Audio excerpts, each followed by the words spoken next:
to make this video because this topic has been one of great frustration for me the past few days, and it's just been a slow accumulation of things. And while I have a larger video I wanted to talk about with further analysis about the way race is treated in fantasy, especially high fantasy, I just wanted to take this small moment to kind of talk about this one aspect. So let me explain to you kind of the background and information about this. So a lot of fans, minority fans and otherwise, have been really excited to see House Martell be portrayed in this season, and one of the characters who's going to be introduced this season, this following season, season 4, is Oberon Martell. I have Sun Spear on my wall, and I have a House Martell banner, and I've got this shirt and everything. So I was super excited, and this is a big deal, especially for a lot of non-white fans, because the Martells are like the only non-white house. They're a mixed race house, so they kind of range from being dark skinned to being, white passing looking. So it was kind of exciting to see who would be cast and how this could bring diversity to a show who kind of fails at race. Let's be real. Game of Thrones fails when it comes to race portrayal. And so what happens is actor Pedro Pascal was cast as Oberon Martell, and this started a huge conversation because while Mr. Pascal is Latino, he is a white Latino, and at least that's what the background that we know of him thus far. And Oberon is supposed to be a little bit darker, and it's an idea of they're pretending that they're being diverse because they have a Latino actor, but also not recognizing that Latino is an ethnicity, and therefore you still really have a show with a majority of white people in it. And for those of you who don't know, like, Latinos are an ethnic group. You can be any race and be Latino, like Alexis Bledel, who played Rory Gilmore in Gilmore Girls. She's Latina. You still cast a white actor in a show that already has majority white leads. So then people were asking GRRM Martin what he thought of this situation. Now, his response to what happened with the finale was kind of grating, but but at the same time I didn't get a real huge issue for it. But then he released this statement about the audition, which I'm going to read to you right now. I wasn't present for Pedro Pascal's audition, but I understand that he really killed it with his reading. And since his casting was announced, the producer of another TV show on which he appeared recently has written me to say how terrific Pascal is and to congratulate us on the casting. So I suspect that he will turn out to be a wonderful Red Viper. I expect that. That's a very, safe PR way to talk about it. I did that. The part that aggravates me is this part that's coming up now, these 2 paragraphs. I do know that David and Dan and HBO do favor having a racially and ethnically diverse cast on the series. It is true that we have lost several black characters who appear in the novels, Chataya, Alayaya, Jalabhar Xho, Strong Belwas. But to balance that, characters like Salladhor, Saan, and Xaro, and Daxos, both white in the books, have been played by black actors. Missandei as well, though in the books the Naathi are golden-skinned, not white. As for the Dornishmen, well, though in by large I reject one-to-one analogies, I've always pictured the salty Dornish as being more Mediterranean than African in appearance. Greek, Spanish, Italian, Portuguese, etc. Dark hair, dark eyes, olive skin.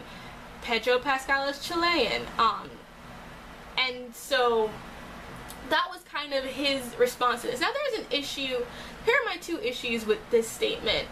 1, racially and ethnically diverse cast on Game of Thrones? What? Alright, so he brings up Salladhor Saan. Salladhor Saan has been in 2-3 scenes this entire series. He's not an important character. He's a secondary character of pretty much no consequence right now. And he talks about how he wants to rape a white woman. So, that's great. That's what the kind of thing black men needs, because that's what you need to show. Then another thing about Xaro and Daxos. Okay, first of all, they straight watched him because he was gay in the books to begin with. So there's that. And so they made him black on the show. 2 things. They made him black on the show, and they gave him a slave background, which he did not have in the books, and they also killed him off, even though his white counterpart is still alive in the books. Then you have Talisa, who's played by Una Chaplin, who is mixed race herself, and so that's another inclusionary point. However, she is dead in the show and alive in the books. So you do give us more diversity, but you kill them off. The Dothraki horde, which we rarely see now, you know, they killed all the handmaidens that we had before. They're gone. So for all those new people that you gave us so thankfully, you know, you killed them. And then the ones, and most of them are still alive in the books anyway, so it's not like a real inclusionary thing. And then with Missandei, I don't know what this golden skin stuff means anymore. Like, they keep making these kind of vague, like, complexionary things that literally mean nothing. But this idea that this show is, like, diverse racially and ethnically, no, it's not. It has never been. The Dothraki have been more barbarized in the show than they were originally in the books to begin with. It's not a diverse show. It's not a racially well-made show. So let's just get that out of our minds.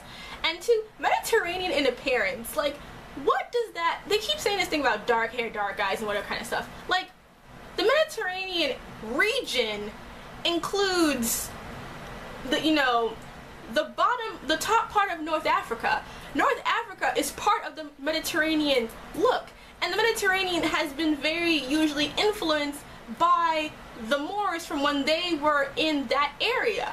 And there's a lot of different complexion stuff going on in the Mediterranean because of that intermixing. I mean, I've met Italians who are almost my complexion. One of my good friends, she's Italian. Her mother and father look like they could be members of my family. They're very dark because they're from the south. And there's huge mixtures going on in the Mediterranean. So to put this idea that it's just one kind of homogeneous, ambiguous, dark hair, dark eyed bullshit, it's just an excuse.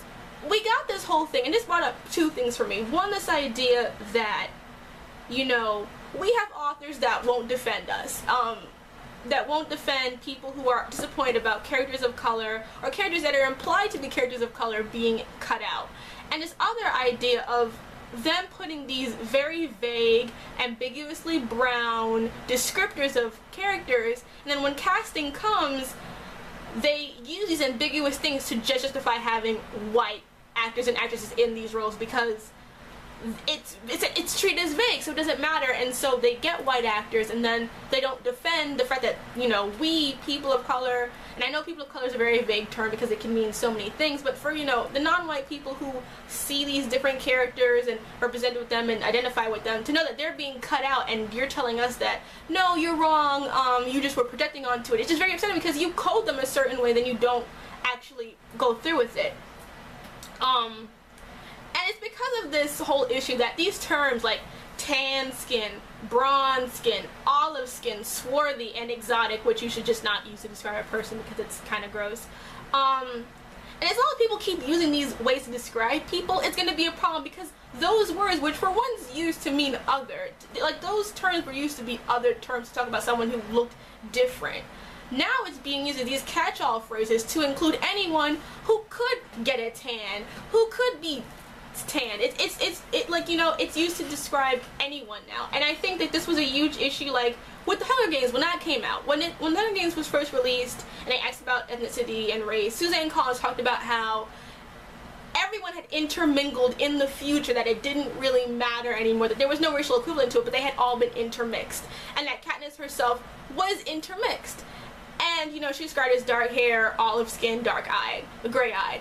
And so when they did the casting for her, they did whites only, and then we got Jennifer Lawrence, who is not dark-haired, dark-eyed, or olive-skinned to begin with. Now, I'm not saying that she's a bad actress, that's not the point, but the point is that, you know, when it came out, talk about that these characters, this world is mixed racially, and then we get casting, it doesn't reflect that. And then Suzanne Collins backtracks and doesn't make a comment about that, and that's what's upsetting. You know, for as much as I complain about Cassandra Clare, she at least defended Magnus when her fans were getting very ignorant about the fact that, you know, Godfrey Gal was being cast as Magnus and talking about how he's not, they didn't picture him as Asian, they pictured him as Adam Lambert, even though the character is written as Asian. You know, there are people who, to this day, still do not consider the casting in The Last Airbender to be bad because the characters aren't meant to be Asian because they're not really Asian, it's fictional, so it doesn't count. No, these characters are still Asian, just not like our Asian equivalents. And so even when you have characters who are these races, people will still deny it. And one of the biggest examples of this is Blaise Zambini from Harry Potter. For those of you who weren't like really involved in fan fiction at the time, For years, Blaze Ambini was this character that no one kind of knew who the hell who this person was, because he appeared, well, now we know it's a he, but when the character first appeared, they were just kind of like the last person that was right off on the roster when Harry was going through the sorting hat. And so people would assume that it was a boy or a girl, but eventually Blaze became defaultly a guy and a white guy. And then when the 6th book came out and it was revealed that Blaze was actually black, huge backlash. People could not take it. They're like, no, he was supposed to be gorgeous and everything, now he's black and I don't like it, they're ruining my childhood. Huge issue. You guys remember what happened with Rue and when she was cast? Huge fucking issue, even though these characters are black. And so even when we have these characters that are this way, we still have to fight for them even more.